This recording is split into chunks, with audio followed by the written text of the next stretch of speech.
Christmas is coming. Everywhere you look, there are twinkling lights and decorated trees.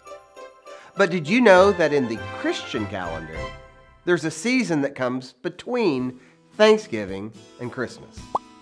I'm talking about the 4 weeks of Advent. Even that phrase, Christian calendar, may not be familiar to you.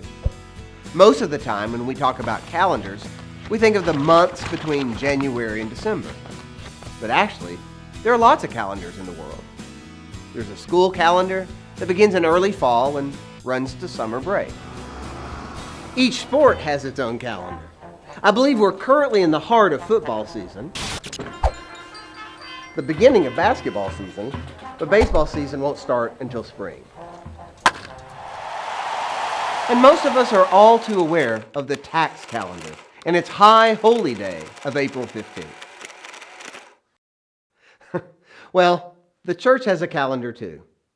It's called the liturgical calendar, and it's based on the life of Jesus.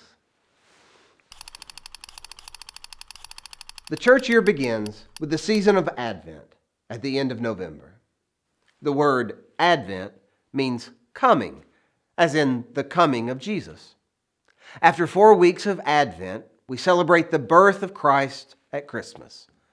But in the Christian tradition, Christmas is not just a day, it's a season. The 12 days of Christmas, to be specific. You know the song, 12 drummers drumming, 11 geese laying, 5 golden rings. You know that song. Well, those 12 days of Christmas take us up to January 6th, which is a holy day of Epiphany. And it's an ancient holiday celebrating that Christ was the manifestation of God to the world. Well, contemplating and celebrating that idea, all the different ways Jesus revealed God, takes a little time.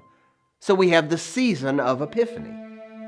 Next comes Lent, a season that invites us to prepare for all that happens during Holy Week, when Jesus enters Jerusalem, teaches, gives us Holy Communion, is arrested and crucified on Good Friday.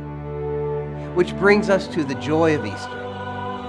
And there again, just like Epiphany, the ramifications of Easter are so large, we need an entire season to consider its implications. The Easter season ends with Pentecost, when we celebrate the gift of the Holy Spirit. And then there's a long season called, now wait for it, the season after Pentecost. Creative name, huh? It's also called ordinary time, which is just as exciting. But it makes sense, because that's a season where we ask what it means to follow Jesus, to live out His teachings day by day in the ordinary times of life.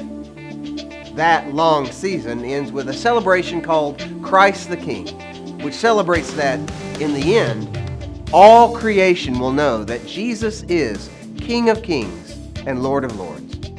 And if that day is coming, we better get ready. We better prepare to meet that King.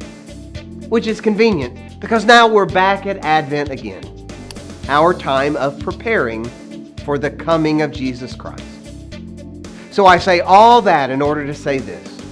We have a new sermon series coming, which corresponds to the 4 weeks of Advent. It's called Prepare for the Coming of Jesus. And I hope you will join us in doing just that.